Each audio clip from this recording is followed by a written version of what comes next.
Hi అండి. ఈరోజు నేను ఇన్స్టెంట్ రాగి దోశతో మీ ముందుకు వచ్చేసాను. ఇది చాలా సింపుల్ అండ్ హెల్తీ కూడా అండి. ఈ దోశతో పాటు మనం విలేజ్ స్పెషల్ పల్లీల చట్నీని కూడా ఎలా ప్రిపేర్ చేసుకోవాలో ఈ వీడియోలో చూపించేస్తాను. ఇప్పుడు మనం వీడియోలోకి వెళ్ళిపోదాం. అందుకోసం నేను ఇక్కడ 1 కప్పు దాకా రాగి పిండి తీసుకుంటున్నాను. 1 కప్పు సన్న రవ్వ అండి, సన్న రవ్వ తీసుకుంటున్నాను.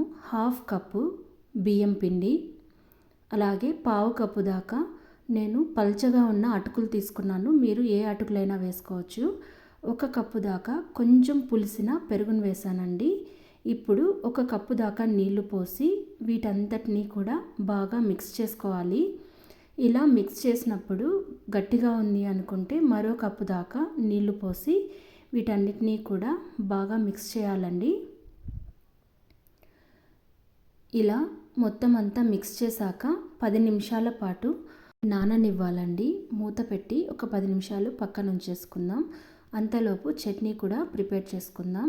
అందుకోసం 1 కప్పు దాకా వేయించుకున్న పల్లీలు, రుచికి సరిపడా వేయించుకున్న పచ్చిమిర్చి, కొంచెం వెల్లుల్లి, కొంచెం చింతపండు, అలాగే రుచికి సరిపడా ఉప్పు కూడా వేసుకొని మెత్తగా గ్రైండ్ చేసుకోవాలండి. గ్రైండ్ చేసుకున్న ఈ చట్నీని ఒక బౌల్లోకి తీసుకొని మీకు ఎంత పల్చగా అయితే కావాలో అంత వాటర్ని యాడ్ చేసుకొని మిక్స్ చేసుకున్న తర్వాత కొంచెం పోపు పెట్టుకొని మిక్స్ చేసుకుంటే పల్లీ చట్నీ రెడీ అయిపోతుందండి. ఇది చాలా చాలా బాగుంటుంది. ఇడ్లీ దోశకి చాలా మంచి కాంబినేషన్. ఇప్పుడు మనం దోశ బ్యాటర్ని కూడా ప్రిపేర్ చేసుకుందాం. 10 నిమిషాల తర్వాత చూస్తే ఈ మిశ్రమం మొత్తం కూడా బాగా నానిందండి. ఇలా నానిన ఈ మిశ్రమాన్ని ఒకసారి మిక్స్ చేసుకొని మిక్సీ జార్లోకి కొంచెం కొంచెం వేస్తూ మనం దోశ పిండే ఎలాగైతే ఉంటుందో ఆ విధంగా మనం గ్రైండ్ చేసుకోవాలండి.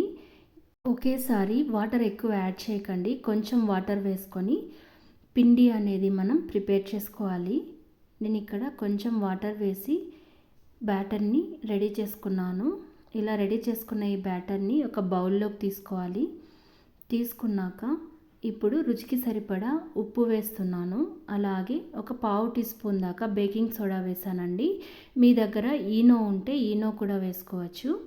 ఇప్పుడు ఈ బ్యాటర్ని మనం కంటిన్యూస్గా 5 నిమిషాల పాటు బాగా బీట్ చేయాలండి.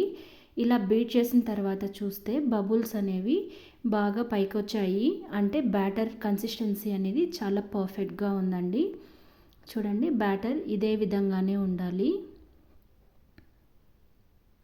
ఇలా ఉంది అంటే బ్యాటర్ పర్ఫెక్ట్గా ఉన్నట్టండి. చూడండి, ఇలా లైన్ డ్రా చేస్తే కూడా ఎక్కడ మూవ్ అవ్వట్లేదు. అంటే బ్యాటర్ అనేది కరెక్ట్గా ఉంది.